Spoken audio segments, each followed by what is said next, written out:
Ahojte priatelia, vítajte u dnešného pokecu s mojou maličkosťou Ľubošom a dneska je to pri guláši, ktorý momentálne varíme, tak sa poďme pozrieť na to. Zatiaľ je to pod voľným ohňom, je tam 1,5 kg cibule. Cibula je krásna v tom, že nám dodá sladkosť a zahustí nám guláš a bola by veľká škoda, keby sme museli tam dávať, ja neviem, kusky chleba namrvené alebo natretý zemiak alebo niečo podobné, aby sa nám to tam rozvarilo.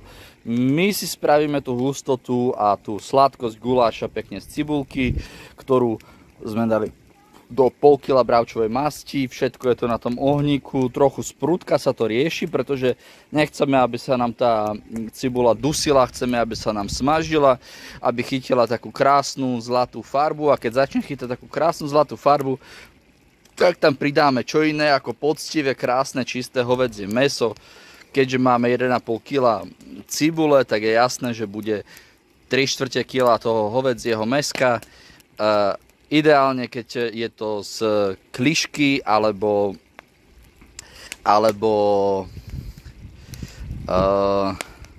no najlepšia hovedzina je teda z klišky na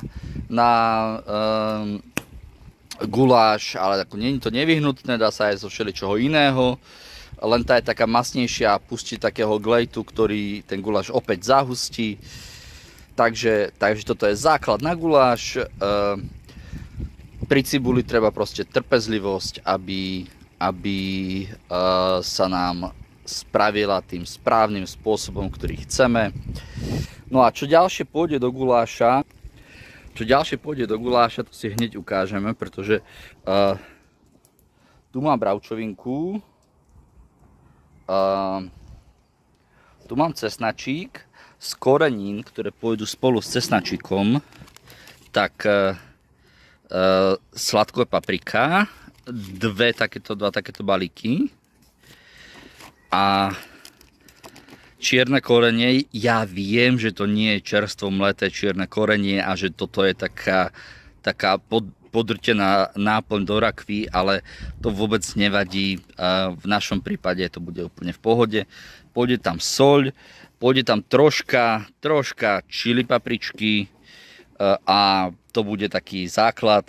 Dneska nerobím guláš a la divina, takže tam nejdu borievky, ale predsa len som sa rozhodol, že to celé budem zalievať červeným vínom a na záver tam pridám trochu leča, 750 gramov, aj toho vína je 750 ml.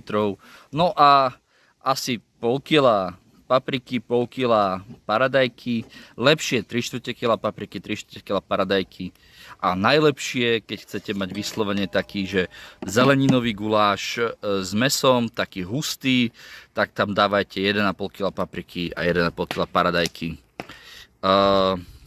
Takže to je všetko, čo tu máme nachystané. Samozrejme na záver je tu majorán.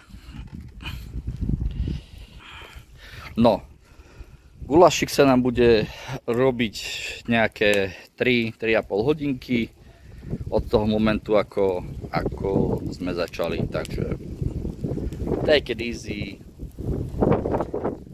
grillujeme, pohodička, nemáme sa kam ponáhľať. Užívajte sobotu. Priatelia, moji drahí najdražší sledovatelia a vážení okoloidúci, ukážeme si teraz, že ako vyzerá cibulka v momente, kedy tam bachnem hovädzie mäso. Tak zhruba takto.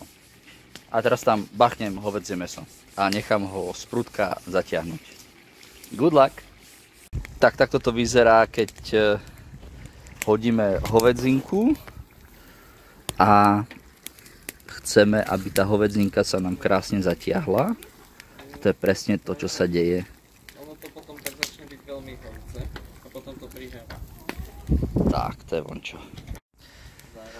Tak teraz vo vhodnej chvíli sme pridali bravčové mäsko a necháme ho zatiahnuť, ale zdá sa, že budem musieť priložiť, aby bol dostatočný žiar, aby sa nám to mäsko nedusilo, ale aby sa nám čo najrýchlejšie stiahlo. Tak poďme na to.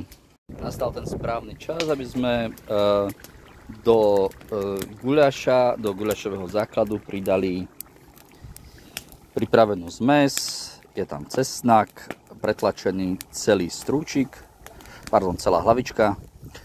Je tam primerane soli, 3 balíky červenej papriky, primerane korenia a troška čili vločiek.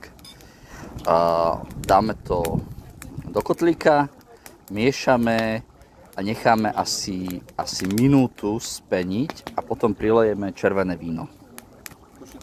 Za chvíľku nám zavonia cesnák a paprika. To je veľmi dôležité. Sledovať si čas, kedy nám zavonia cesnák a paprika. No a takto vyzerá základ, keď tam dáme 750 ml dobrého vínka. Necháme zredukovať alkohol.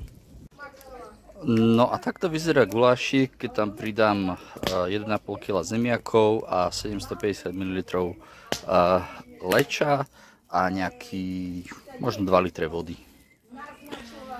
A teraz chcem, aby sa mi zemiaky uvarili. Tak pridáme papriku a paradajku a dneska pridávame zárovno s zemiakmi a s lečom. Chceme, aby boli trošku viacej rozvarené. Tak, do gulášiku som dolial nejakých 6 litrov vody. Teraz som ju nechal prebublať. Pridal som jeden balík majoránu, ktorý som premrvil v rukách, aby som ho tak oživil. A už môžeme nakladať. Vyzerá výborne.